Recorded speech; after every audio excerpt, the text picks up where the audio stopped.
Hello. A week ago, a week ago today, Stephen Broomer handed me a Blu-ray and said, "Here's a Blu-ray for you, Mike," which immediately made me a gasp in appreciative joy. I do like Blu-rays, and the gesture was nice. But it was even more than that. It happened to be from Stephen's Blu-ray label, Black Zero, and the film was Palace Pleasure, an experimental film from John Hofstas that I learned about from Stephen's book, Hamilton Babylon, A History of the McMaster Film Board. Reading about a movie you haven't seen can be really interesting, but having seen the movie makes the experience all the more rewarding. It was also fun taking the light rail train with Stephen here in Ottawa to chat about my appreciation for his book. That's because I read the book on Ottawa public transportation. Anyways, experimental films like this are interesting. The layered repression of it all is fun and sad to see. It's partially a jarring but also relaxing experience. What we have here is a split screen experience that runs nearly 40 minutes. To get interpretive, it seems like some of the mushy imagery represents the pleasures of drugs and sex, and more literal imagery is blunter and harsh. The balance between the two is faded by the music we get, which makes the balance between the two a thankless job, since we all have a quick duration here in this world. And the more we think about things without being decisive, perhaps the worse off we are. But then again, aren't we supposed to ponder? Those are some of my interpretations.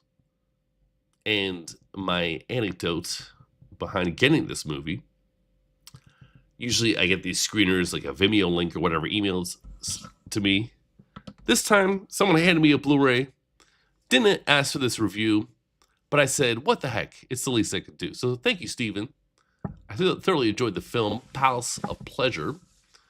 And this Blu-ray was really neat. There was, the movie's quick, but then there's a commentary track. There's maybe an hour of bonus footage. There were 2 essays in a booklet. It was really sweet. It was fun to consume. And I hope in the future I consume more Black Zero Blu-rays. Heck, maybe I'll even scoop one up one day.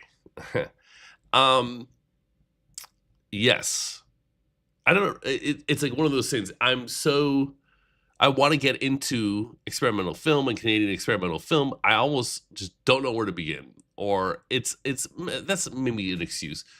It's kind of out of my routine. So I had to make a routine. I had to make time for it. And I had to start thinking in these new ways because I don't regret it when I do. And yes, it's a challenge, but you can read about it and engage with it further and see what your initial theories were. Not every movie has to be a genre movie, right? Like you see the movie, the last movie I watched here last night, Bleeder, Nicholas Winding Refn, awesome movie. But add a little Palace of Pleasure into the mix, huh? Spice it up a little bit. Do you watch experimental films? Huh? Maybe we all should. All right, that's it for me. No more reviewed streams for the week, but there will be plenty next week. So come hang out with me then. Until then, take care, everybody.